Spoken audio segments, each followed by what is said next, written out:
Okay, good morning once again. Pakigritan imo sapit. Okay, I want you to get your Bible. If you happen to bring your Bible with you, parang disgrasya lang nga nadaraan Bible. Okay, please open it with me in the book of Luke.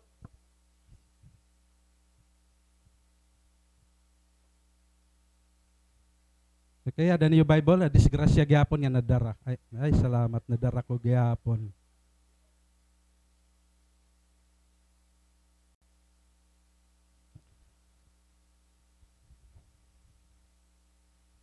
Okay, open it with me in the book of Luke. Luke chapter 9 verses 57 to 62. Today I will be sharing to you the message entitled Counting the Cost. Since you have already decided to follow Jesus, now you have to count the cost.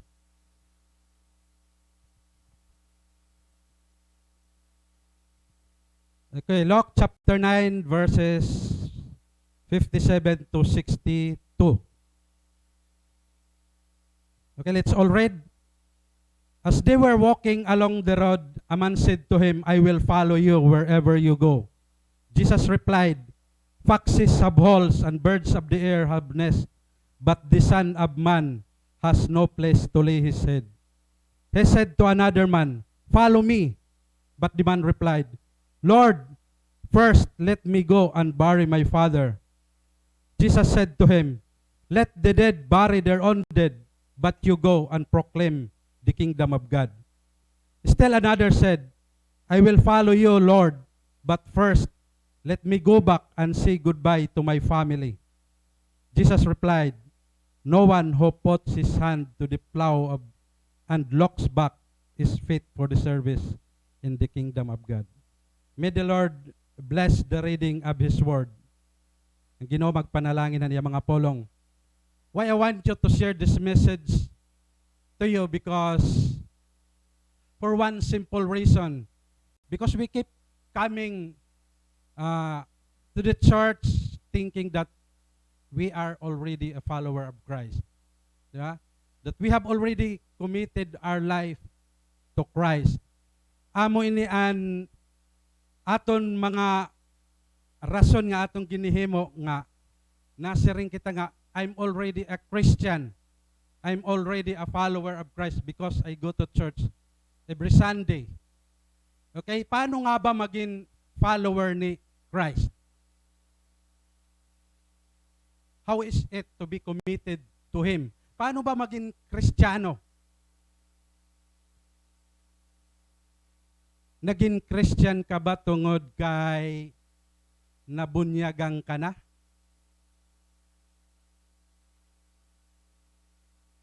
Christian ka na ba kay permi ka na to ha church? Christian ka na ba kay an imo mga kag-anak Christian liwat? Di ba? Amo ba ito an imo pagka-intindi? That's why this is really the burden of the church, mga kabugtoan, because amo talaga ang role han church is to teach people how to become a disciple of the Lord Jesus Christ. Because mga kabugtoan, people today claim themselves to be a Christian, yet they are not really a follower of Christ. Damo nga mga tao yan na nagkiklaim that they are a Christian, pero di rin ngayon hira follower ni Christ. Amen? To be a follower of Christ, to be a Christian is to be a follower of the teaching of Christ. Amen? You know what mga kabugtuan? The Muslim are proud to be called themselves Muslim because they were the follower of the teaching of Muhammad. That's why they were called Muslim. And also the Buddhists were called themselves Buddhists because they were the follower of the teaching of Buddha. was also the Confucianists. They were the follower of the teaching of Confucius. What about us, Christian? Napakianak kayo, are you really a follower of the teaching of Christ? Mga kabuktuhan, kasi yan na nga mga kapanahonan, Christians have already declined their commitment to follow Christ. To tell you, di kita ito masu-surprise because we are already living in the last days. In Revelation chapter 3, God says the condition of the Christian during the last days. Mga di rin na masyado committed, mga lukewarm, and that's why the Lord says there that I will spew them out of my mouth. So kailangan naton mga kabugtuan mahibaruan ini nga kung paano talaga pagsunod ha Ginoo, kay damo na talaga nga mga Kristiyano ang nag-decline an era commitment to follow Jesus. Jesus is not first of their lives. Is not anymore first of their lives. Si Jesus diri na nila life. Jesus is only part of their life. Now I ask you, who is Jesus to you? Hino hi Jesus haimo. You know what, mga kabugtuan, this is really a very important question to ponder. Because this is the only question that will matter when eternity comes. Who is Jesus to you? Hino hi Jesus haimo kinabuhi. Because di rin na kasi uso ang commitment yan na nga kapanahonan. In fact, according to survey, 50% of marriage end up in divorce.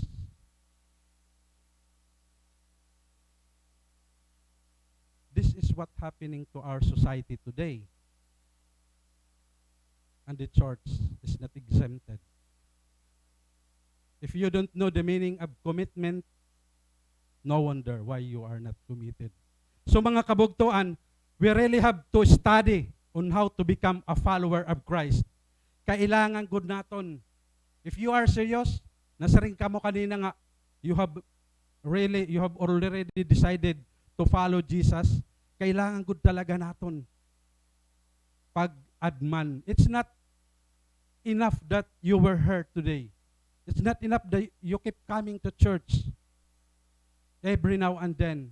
Really, dapat talaga mahibaruan naton kung paano magsunod ha Ginoo. Because if you are not a follower of Christ, then there will be an eternal consequences. Eternal consequence to it. May dahito eternal nga repercussion. Sayang ang lahat mga kabugtuan. Sayang ang nga tanan nga imugin himo if you were not the follower of Christ. Okay? Sayangan imo paghago, sayangan imo paniguro, pag-eskwela, pagtrabaho if you were not a follower of Christ. Amen? Sayang ang nga tanan nga mga imugin buhat. In fact, nasaring an usang akot, the greatest mistake you can make is to die without Jesus. Pinaka-great ito, pinakamatindi ito nga mistake nga imo. Mahihimo. Is to die without Jesus. That's why ang church will always keep on teaching you, mentoring you, and even pushing you to become a disciple of the Lord Jesus Christ. That's why this church set up a discipleship set up. Ang set up ng church discipleship, we really have to understand and learn how to follow Jesus Kailangan naton talaga mahibaruan. That's why we keep on teaching you how to become a disciples of the Lord. Amen? Dapat disipulo kita ni Kristo. Amen? Tignan mo. Before Jesus ascended back to heaven, this is after his resurrection, he said to his disciple, "Go and make disciples of all nations." So, it is a commission, the commission of the disciples to go. Ano ang gagawin? Ang gagawin is to raise up a disciple. Dapat ang imo goal ha imo kinabuhi is to become a disciple of the Lord. Kasi siring ko nga kanina, it's all useless. Everything will be wasted, things that you have worked hard for. Sayang ang nga tanan. Sayang ang nga tanan. So dapat aton talaga ito goal haton kinabuhi that kinahanglan kita maging disipulo. Disciples, kinahanglan ma-disciple ka. To disciple is to teach people how to live in the kingdom of God. Amo itong to disciple. There is a kingdom of the world and there is also a kingdom of God. The kingdom of God is still spiritual and in nature. There will come a time that Jesus will set up a physical kingdom during his millennial reign. But today, God has already put up a kingdom which is spiritual in nature, and the king is Jesus. So kailangan naton part kahan kingdom. Amen? Dapat part kahan kingdom. That's why you are taught to become a disciples. That's why at church, I thank God for the leaders nga may da burden liwat han sugadhan kasing-kasing ang Ginoo. There were discipleship training, there were cell group. Amen? Yun what, mga kabugtuan, pagkanhin mo ha church, you will only become a member of the church. But to join a cell group, you will become a disciple of the Lord. Amen. That's why I encourage you mga kabugtuan, if you are new in this church, join a cell group. I tell you, you will never grow if you don't join a cell group. That's why we always encourage people, if you are really serious in your walk with God, join a cell group. A cell group dito ka kasi tututduan paano ka maging disciple. You will be taught there how to serve the Lord. Grabe, maupay talaga ang cell group. I tell you, it is a small group, an accountability group, a group who will help you during your trials, and even dapat talaga may someone who can pray for you, who will pray for you. Dapat mag-join ka talaga han cell group. So, do not be discouraged mga kabugtuan if we keep on teaching you, posing you, mentoring you, reminding you again and again. That's our job, our priority, and that's our responsibility. In fact, in Ephesians chapter 4, it says there, now these are the gifts Christ gave to the church: the apostles, the prophets, the evangelists, and the pastors and teachers. Ano ang responsibility? The responsibility is to equip God's people to do His work and build up the church, the body of Christ. Amoy ni ang responsibility ng mga pastor is to equip you. That's why dapat magpasalamat ka pa. Actually, mga kabugtuan, I encourage you to take your cell leader as your mentor. Maupay ang Christian life pag may da ka mentor. May da nagpupus ha imo. Bugto mata na, pag journal na. Amen? Ayaw ka mo kahobya pag-journal, ang pag-journal iyo ito kaupayan. Damo kasi ang gin-design naton para la kita mag-grow di daha Ginoo. And ang pag-journal, usah ito.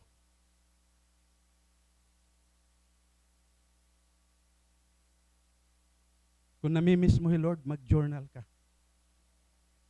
Amen? Amo talaga ito mga kabugtuan ang angay naton buhaton. The responsibility of the church leaders were to equip God's people to do the work of His kingdom. Kailangan igandam na kamo. Especially now, we are living in the last days. Halipot na laan aton panahon para mag-serve ang Ginoo. Amen, mga kabugtuan. In fact, mga kabugtuan, when I was reminding you these things, gimbubuligang kula kamo nga mahibaro talaga kamo. Hininga mo. In fact, kung kikitaon naton mga kabugtuan nga the benefits of being in Christ nga there is an assurance of salvation. Kita daw kung pwede ito niyo mapalitit iyo mga salapi. There is eternal life. Our eternal destiny is secured. Amen. The Bible said, for there is now no condemnation to those who are in Christ Jesus. Amen. He who has the Son has life. He who does not have the Son does not have life. So kailangan nato ni Jesus, there is eternal life. Madiri pa kamo? We are protected. There is protection. There is peace. There is joy. There are rewards. Mga kapugtuan, our labor in the Lord is not in vain. An imo pinagpagalan. Nagmamap ka ha church. Diri ito makakawang. Nagsisil group ka, diri ito kawang. Tandaan niyo mga kabugtuan, only those we do for Christ will be rewarded. Karuyag ni mo handa mo nga reward? Serve the Lord. The Bible said, serve the Lord with gladness. Not like Martha. Diba? Gladness, the Bible said. Ibig sabihin, pag-serve kita nga may kalipay, haaton mga kasing-kasing. Amen, mga kabugtuan. So, palakpakan nato ng Ginoo. Ang aton passage yan ang kaagahon will enable us to learn on how to follow Jesus Christ. I pray that God will continue to give us an ear to hear of what the Spirit says to His churches. Tagang kunta kitang Ginoohan, maupay yan nga pamati para maintindihan naton mga kabugtuan kung ano ang new revelation han Ginoo aton yan ang kinabuhi. In our passage, Jesus met three men who were in the point of making their decision to follow Jesus. They were thinking of becoming a follower of Christ. Makikita natin mga kabugtuan, hininga passage. Ang keywords, hinidinhi, is follow. The keyword of this passage is follow. In verse 57, the first man says, Lord, I will follow you. Jesus said to the second man, follow me. And the third man says, I will follow you, but may but paya. Kitaon naton kung haing kita hinidin eh. Sige, kitaon naton. So mga kabugtuan, kitaon naton ini dinhi nga aton niya na passage so that we can build up a picture of what it means to become a follower of Christ. You know, Jesus, in verse 57, Jesus and his disciple were walking along the road, set out for Jerusalem. You know, Jesus was in Galilee. He determined to go to Jerusalem, even though he knew what awaits him there. Tikadto hiya Jerusalem. Because he was the Son of God, he knew in advance that he would be betrayed, that he would be falsely accused, that he will be convicted of a crime he had not committed, that he would be punished, beaten, spit upon, and finally crucified. Instead of running, instead of going back, he still go to Jerusalem in obedience to the will of God. So mga kabugtuan, as he walked along, three men met him on the road. Each man wanted to follow Jesus, and each man made a convenient excuses. Nasa ring man ang first man. Ito kita first man in verse 57 to 58. As they were walking along the road,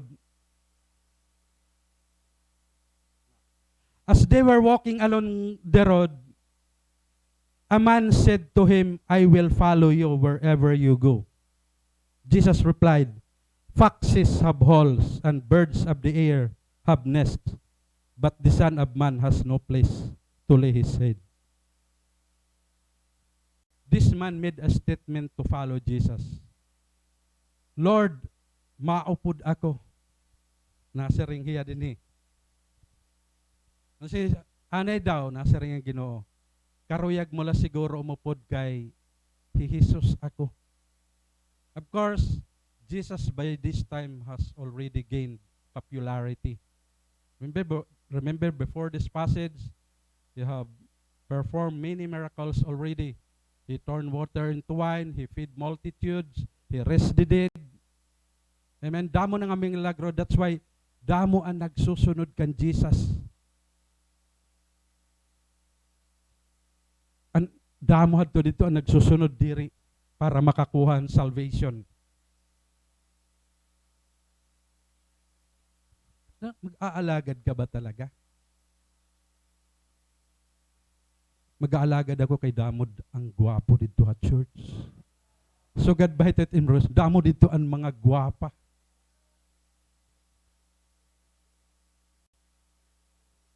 Mag-aalagad ako Ginoo kay may isnak dito, papa-isnak permin amon si leader. Hallelujah. Paano kung di rin na magpa-isnak? Kambutan, ang mga cell group yan na parang kasulod na materialism, parang di rin na pwede mag-cell group pagka waray snack. Di ba? An amon hadto panahon waray to or snack. Permi God spiritual feeding. Kamo mas an cell group 1.5 hours. 1 hour physical feeding. Guti nala ang spiritual feeding.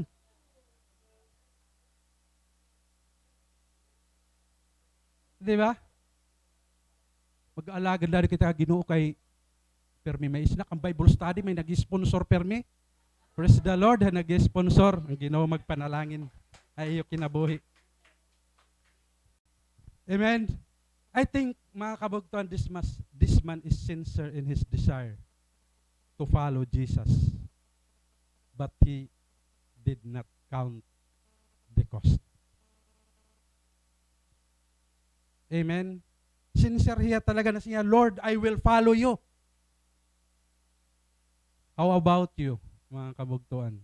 Have you already figured out the consequences of following Jesus?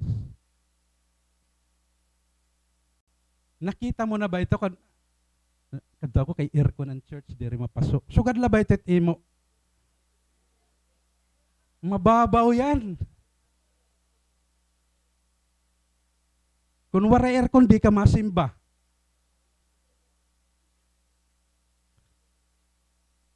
Di ba? To tell you mga kabugtuan, it cost to follow Jesus. Jesus said, you will be persecuted because of me.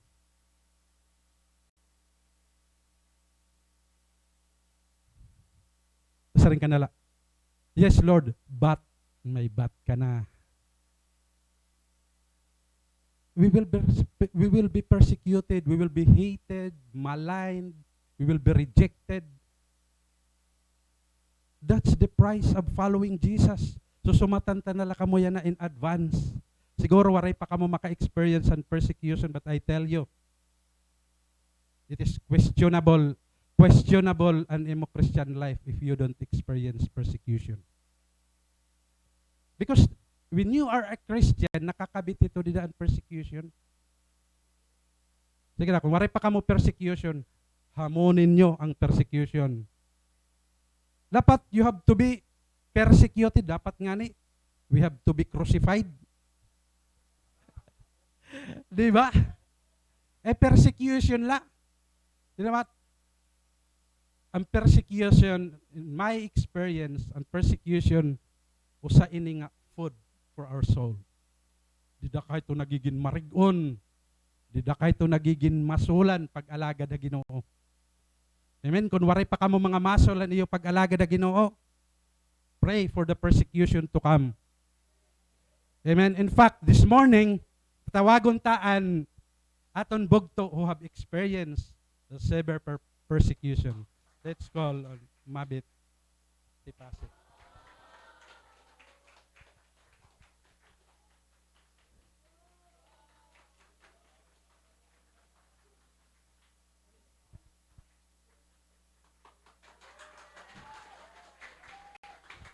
Damo ni mo pans. Amen, Pastor.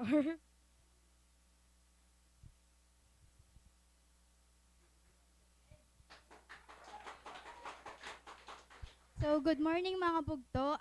For those nga diri pa po nakilala akon, ako po'y Ate Maribeth Tipase ngan.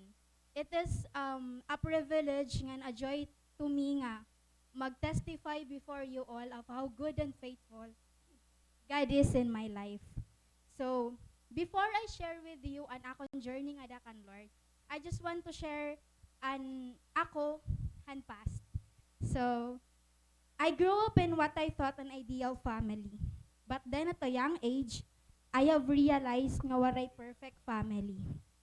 I experienced trust issues growing up, and with the absence of trust, for some I experienced a broken friendship, and worst, someone's wrong perception about me. Aside from being mistrustful, I was a very insecure sibling to my older sister. Because I grew up always being compared to her. It comes to the point na the reason that encourages me to take up my course in college was the thought that I want to prove others that I can also do what my sister can, and I can even outmatch her. I am so eager of pleasing them all so that I could feel the void of acceptance and wanting to feel valued in my heart. But the Lord has other plans. Because of that motive, I grow weary and tired. I did not genuinely enjoy my first year in college because I was too busy proving myself to others, just to gain appreciations from them, especially from my parents. But one day, naalala ko, nakado kami student lunch. Ang student lunch ako, puno adtohan amon section la.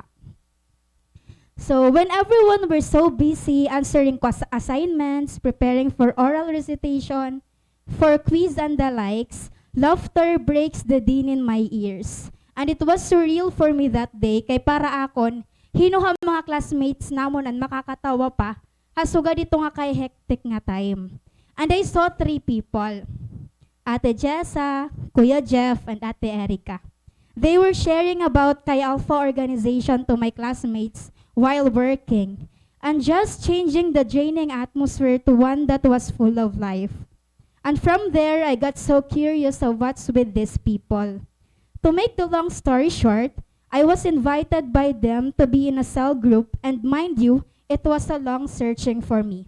Knowing my personality and my attitude, yet God never stopped pursuing me. Indeed, He is so persistent. There were so many people whom God used to win me over, and I am so grateful to God because of their lives.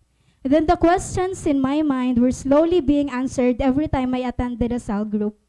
Fellowship, kan klakla, ngan eventually kan makay. Slowly, I opened and read the Bible. I tried to meditate His words, but one time God led me to the verse in Matthew 5:10.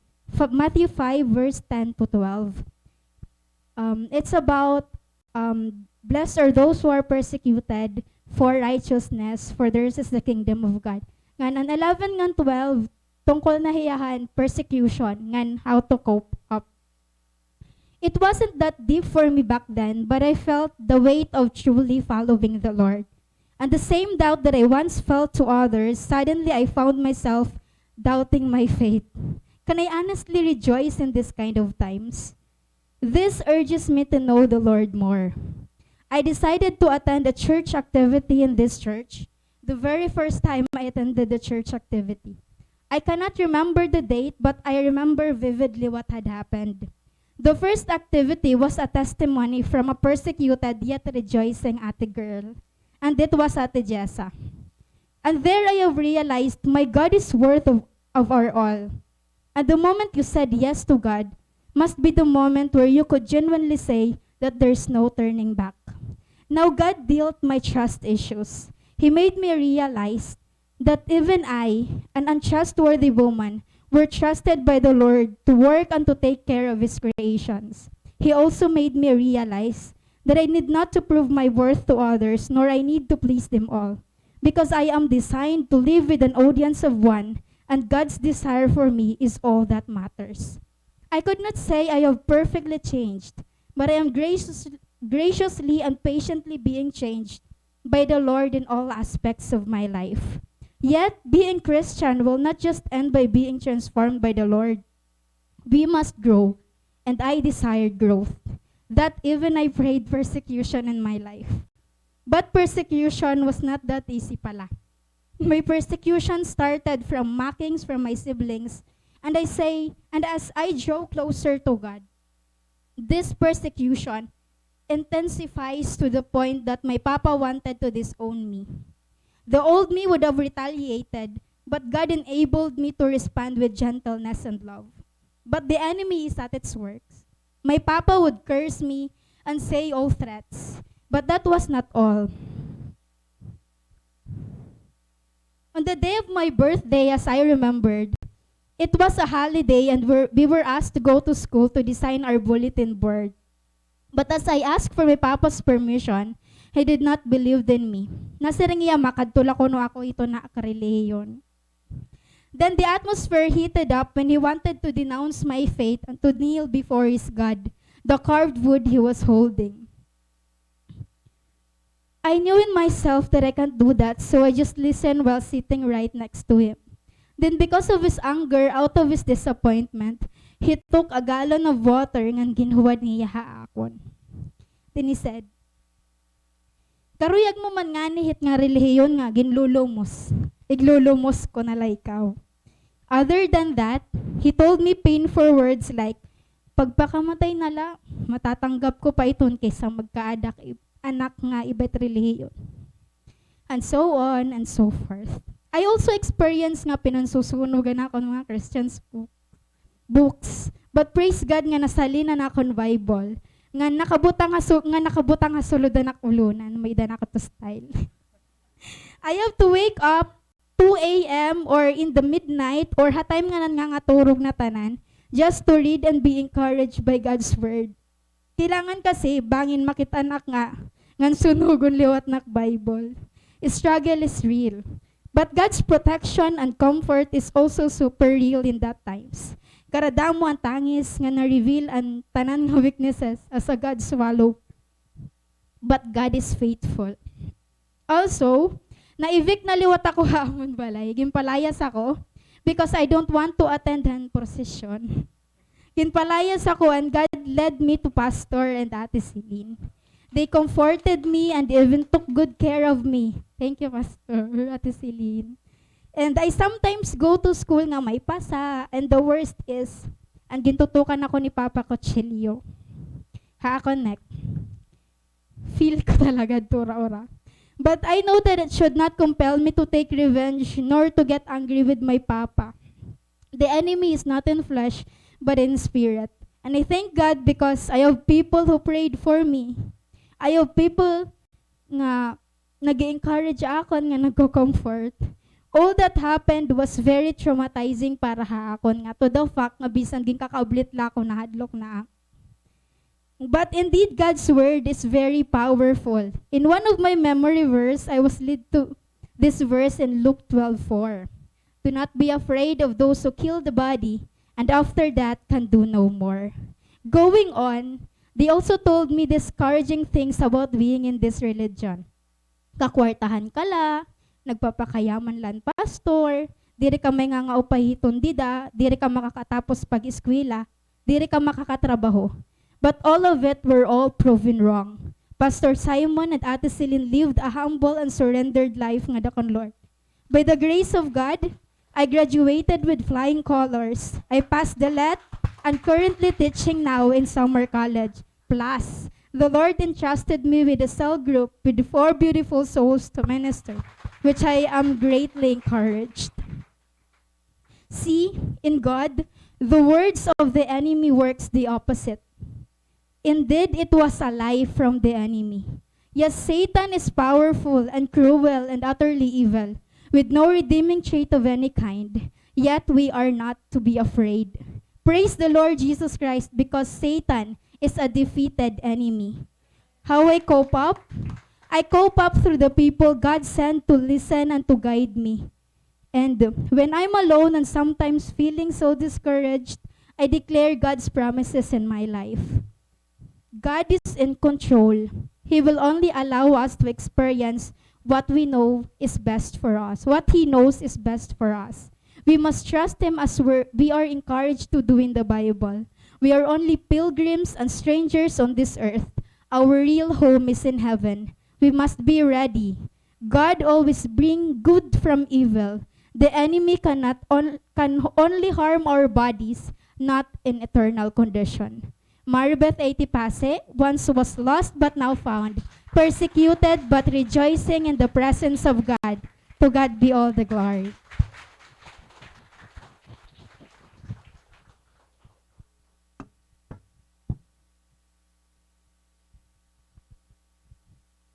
Amen.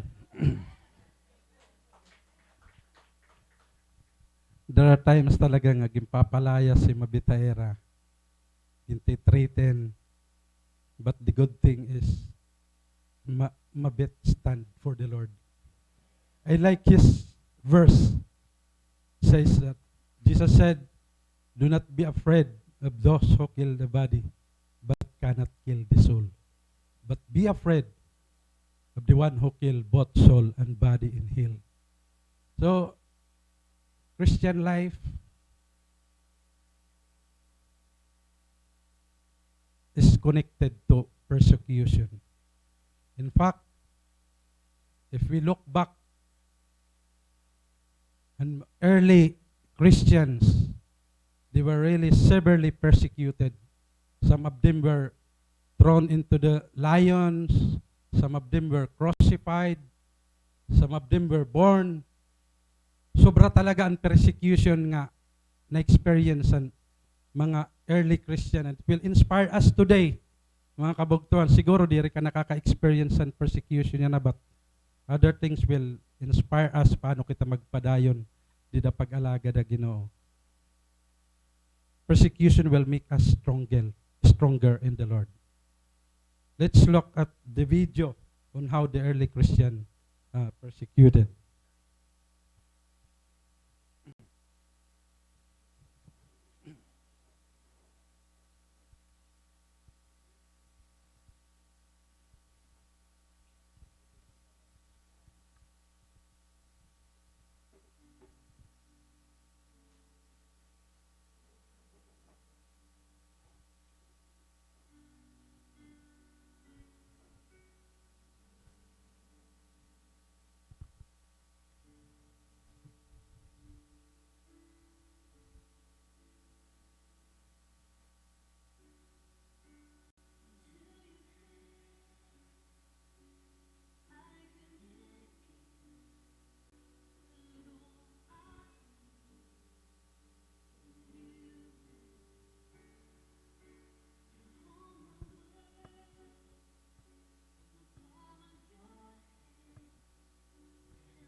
spite of the severe persecution, especially during the time of Nero,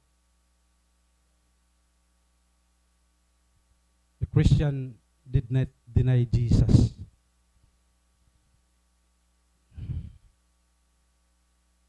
Nasari nga di nga kot, it cost to follow Jesus, but it cost more not to. Amen.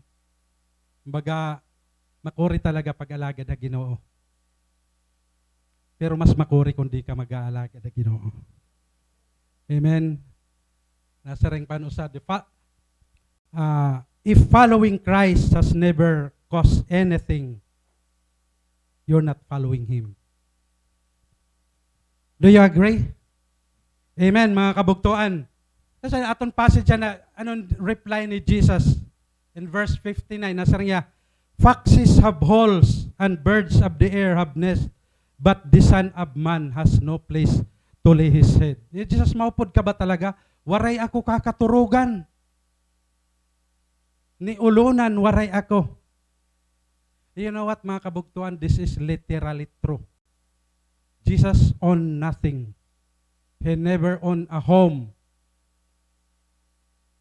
He had no bank accounts. He had no retirement nga makakarawat. Waraya is. Waraya pension. He has no investment of any kind. Waray ungod talaga ito, ha Ginoo, mga kabugtuan. You know what, in ating verse yan na, actually Jesus was teaching the commitment of this man. Yeah, Lord, I will follow you wherever you go. And test hiya, han Ginoo. Ang atong pag-alagad, mga kabugtuan, is always being tested. Permito hiya ginte test kung genuine it imo pag-alagad ha Ginoo.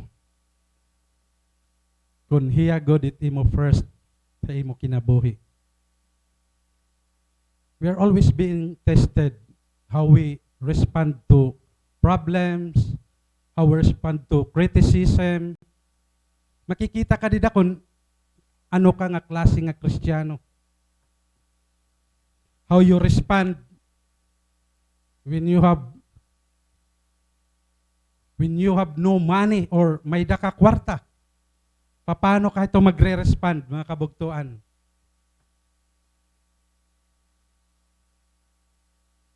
He will test you how to respond. And even ang maupay nga mga relasyon, damo ang mga testing, mga kabugtuan na aton mga kinabuhi. God always test His people para gumawas ang genuity han aton pananampalataya. In fact, may nasiring nga quote nga, false followers, weavers in times of trial. Ang mga false nga mga follower ni Christ, na atras ito pag may mga panahon na mga problema, panahon ng persecution, panahon ng kawarayan, panahon ng kaupay. No, this is what really ang natatabo. Mga kabugtuan, we are always under test. Amen. In fact, mga kabugtuan, if you really want to follow Jesus, you have to give up all your earthly securities. Dapat all, there some of your earthly securities. In fact, Jesus said, asking Jesus said to His disciples, if anyone would come after me, he must deny himself, take up his cross, and follow me. To be a Christian, if you want to really follow Jesus, you really have to deny yourself. Kalimutan mo kung hino ka, ano ang imo na abot. Amen? Deny yourself. That's the secret. You cannot follow Jesus fully if you are full of yourself. We have to deny ourselves. That's what the Lord says to His disciples. Saring pangani, if anyone comes to me, Jesus said, and does not hate his father and mother, his wife and children, his brothers and sisters, yes, even his own life, he cannot be my disciples. And anyone who does not carry his cross and follow me cannot be my disciples. Grabe ano? Anong karagsigon? Kakasinahan na lang nato ng aton mga kaganak? No, it's not. Dirito ang ibig sabihin. You want to follow me, he must deny his parents or whatever nga may daka security yan. It does not mean that we hate our parents. Dirito siyan ibig sabihin. Kailangan naton mga kabugtuan i-deny ang aton mga kalugaringon when following Jesus. Are you in or out? Amen. So, mga kabugtuan, actually we are not really supposed to be comfortable here on earth. This world is not our home. That's why Apostle Paul encouraged the Colossian believers to set their mind on things above. Not on earthly things. Because things of this world are temporary. Even our career, relationship, and even your good looks, temporary lang ito. Amen? We are not supposed to be comfortable here. This is not our home. We are only passing through. Our citizen is in heaven. Amen? Amo ini ang nag-inspire kan mabit. How she endured the persecution because of the promise of the Lord of eternal life. Dapat imo na ito yana. Tanggapon nga you are a citizen of heaven. Siguro may dahaaton din nga nakukurian pag-serve Ginoo, pag-alagad. I encourage you mga kabugton to keep on. Padayon la till the end. In fact, the Bible says those who continue up to the end will be saved.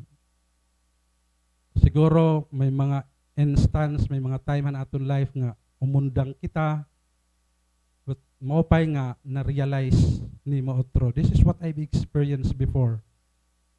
In Manila, I came to know the Lord in 1997.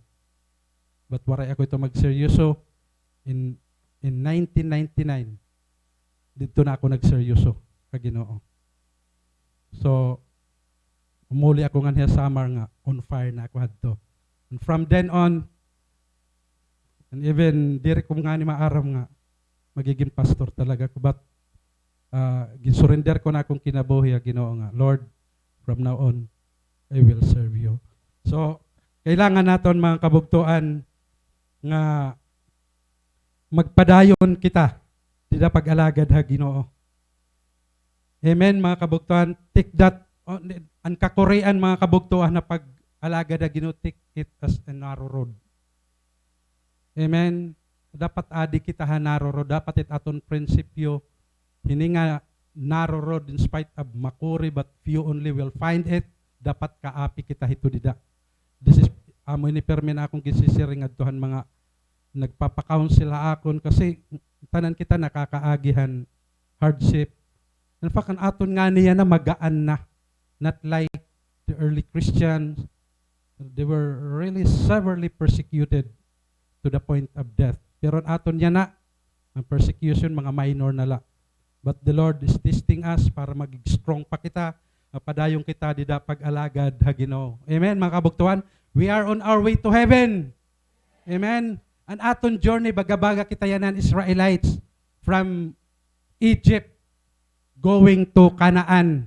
While they were in the journey, they were in the desert, adton mga manurukob, adton kawaray tubig, adton waray pagkaon, yet the Israelites continue. Of course, some of the Israelites, mga reklamo hira, pero and han istorya, nakakadto gyapon nirang promised land.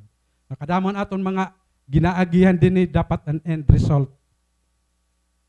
Makadto kita ha promised land. See you in heaven mga kabugtuan. Amen. Jesus, foxes have holes and birds of the air have nests, but the Son of Man has no place to lay his head.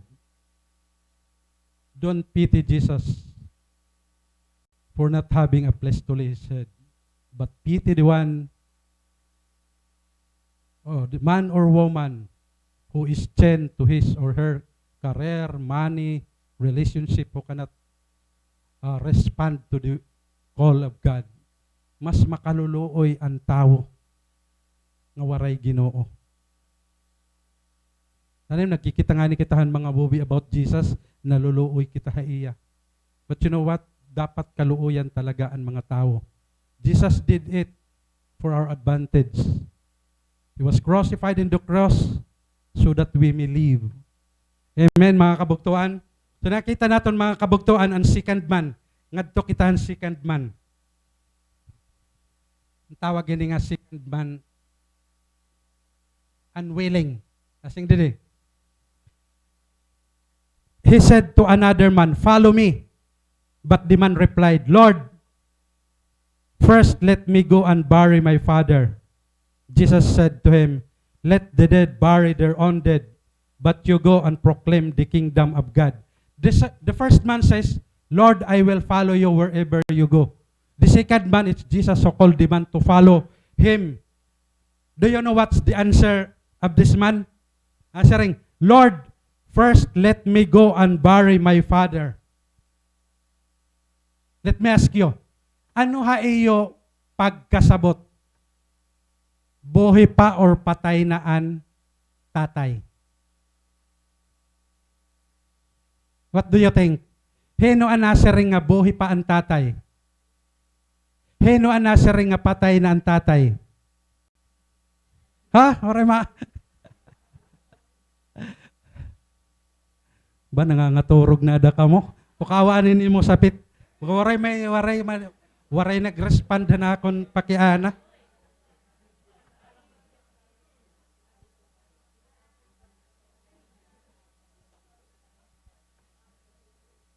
Jesus said to this man, "Let the dead bury their own dead, but you go and proclaim the kingdom of God."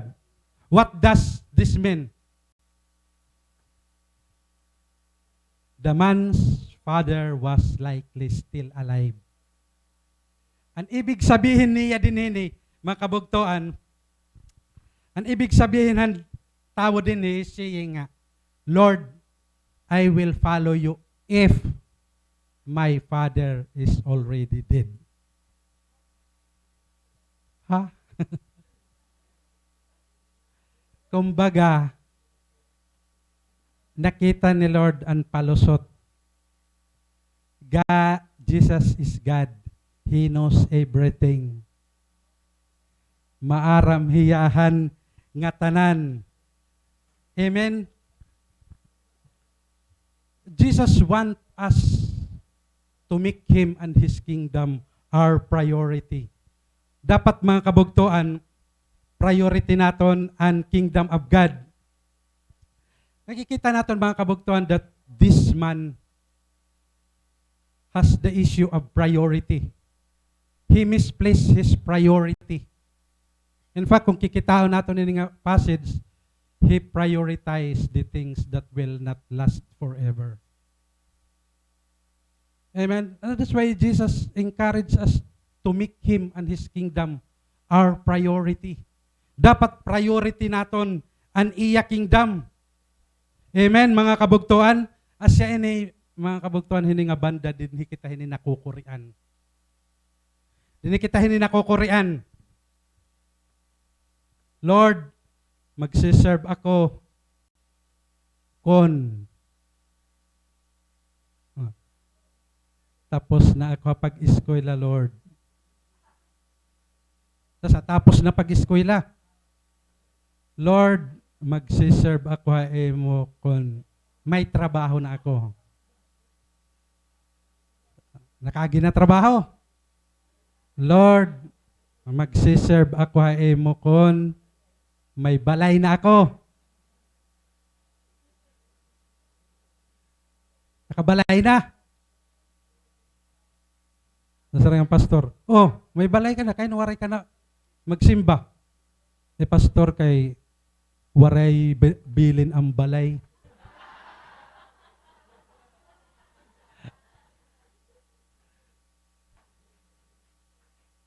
Damo an aton mga palusot. Lord, sige, mag-serve na ako. Promise, ungod na ini. Mag-serve na ako kung mag-retire na ako kasi waray na ako. Waray na ako, ibang ahon-ahonaon, ikaw na la. Ikaw na an akon first, an akong kinabuhi. Nag-retire, masakit ng tuhod. May dana arthritis. Waray na. Amoy ni mga kabugtuan. An aton nakukurian, hindi nga aton pag-serve di dahil Ginoo. Siguro may tamaan han usaha iyo din hindi nga passage. Amen? We cannot understand the urgency of God's mission. Jesus, nasabi Jesus, but you go and proclaim the kingdom of God. Ano ibig sabihin? Jesus is talking about saving the lost, preaching the gospel of the kingdom of God. Amoy ning karuyag signo ni Jesus, that's our priority. Mga kabugton, amoy ito na aton priority, dapat imugulhay mo kinabuhi. Magkamay-ada ka silgrop. Amen, that's our goal. Ako may dana kinatulong nga Bible study. Bibiling pa ako ng iba, naghahamon pa ako, parang kulang pa, bisan masakit na tuhod. Anyway, pagkato natin halangit, waray na ito nga tanan. A mission can only be done here on earth. Di rin na kita magsisharehan word of God dito halangit. Dinhila. So, nakita natin, damo ang mga tao nga nanginginahanglan talaga ang salvation. So, kailangan natin inibuhaton. Ano? Problema kasi ang mga kasimbahanan niya na misplace ang priority. Kantahan, sayawan, fellowship, banding. Di ba? Sugad na lang ito ang natatabo. Mapakyada kayo, bakit nga ba may church?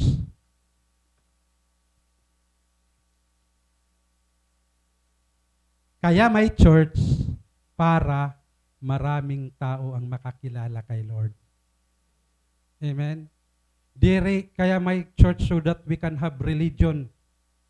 The church is not a place of religion, but the church is a place where people got saved. Amen? So, kailangan ng church sa sosyedad. Karuyag ang Ginoo nga damo ang mag-inherit ang kingdom of God.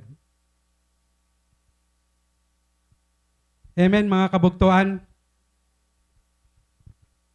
Damon tao nga nakilala nga, natuod nga may Diyos, but gutila ang nakilala ha Ginoo. Amo ni an aton goal han church is to make Jesus known. Dapat ipakilala naton ang Ginoo. In fact, nasa ringi Jesus. I forgot the verse. Jesus. He who does not confess me before men, I will never also confess him before my Father in heaven. Iba translation na sa ring. He who acknowledges me before men, I will also acknowledge him before my Father in heaven. Kuan study hila ito ni yung verse.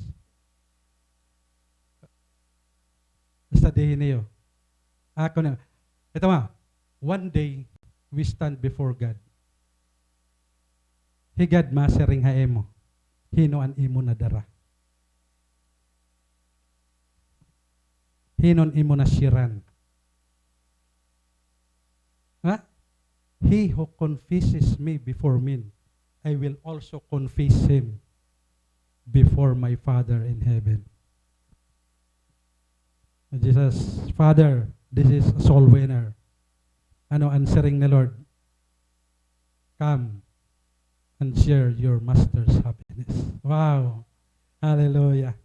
Ang ito naman kita third man. Sa third man, tawag hini.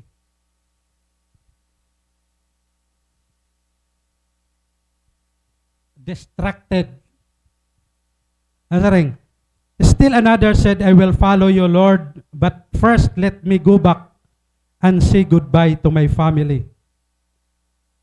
Jesus replied, no one who puts his hand to the plow and looks back is fit for the service in the kingdom of God.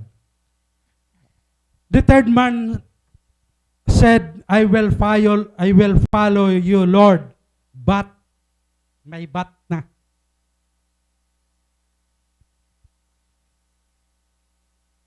Ready hiya to follow Jesus. Pero an iya huna-huna distracted. Kaupayhan translation han Living Bible nasman. Anyone who let himself be distracted from the work I planned for him is not fit for the kingdom of God. Di rin na seek first His kingdom.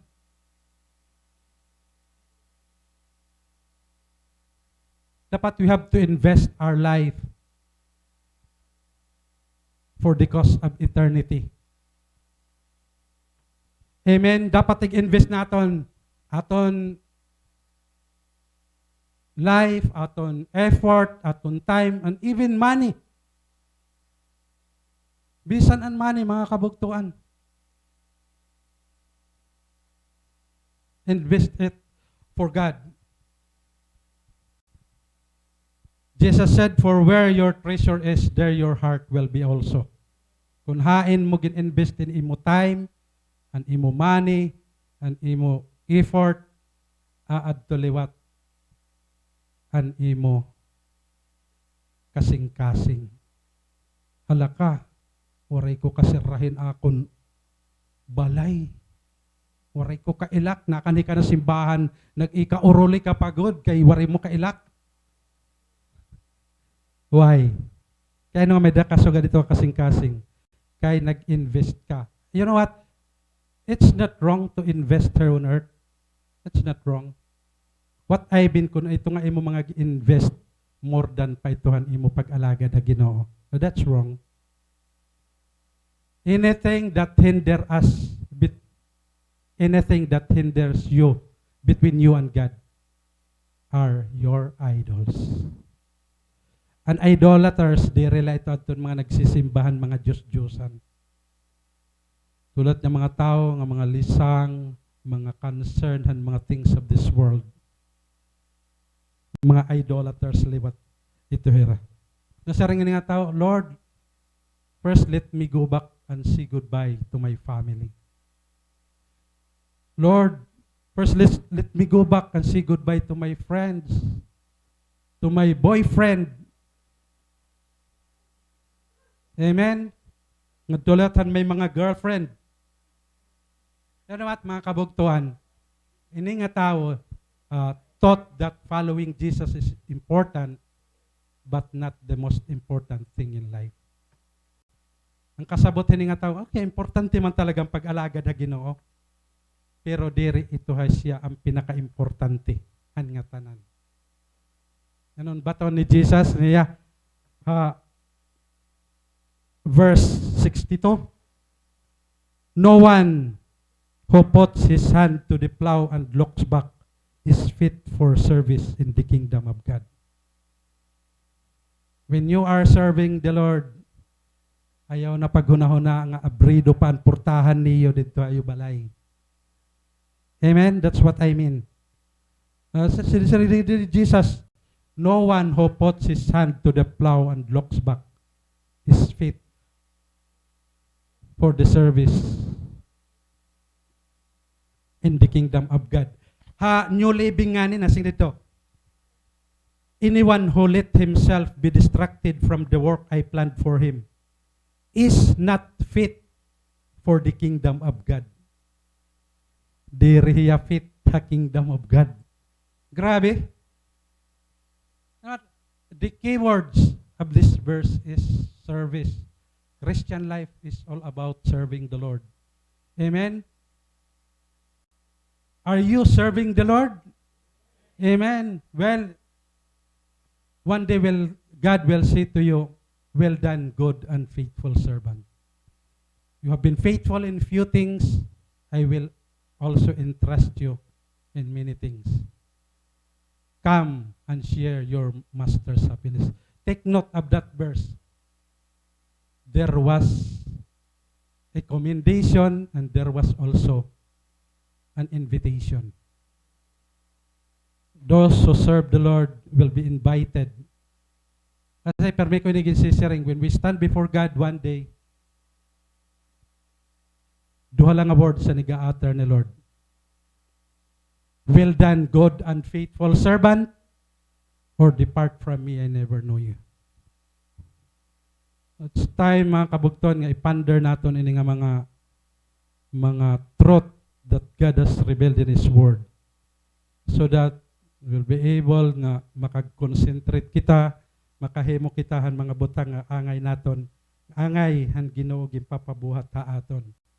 Of course, I'm so excited to hear the Lord say to me, well done, good and faithful servant.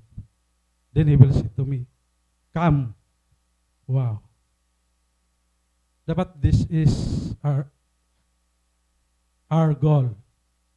Dapat ang goal naton is to be invited in the kingdom of God. Amen, mga kabugtuan. Jesus wants us to serve Him. Let me wrap up our message this morning.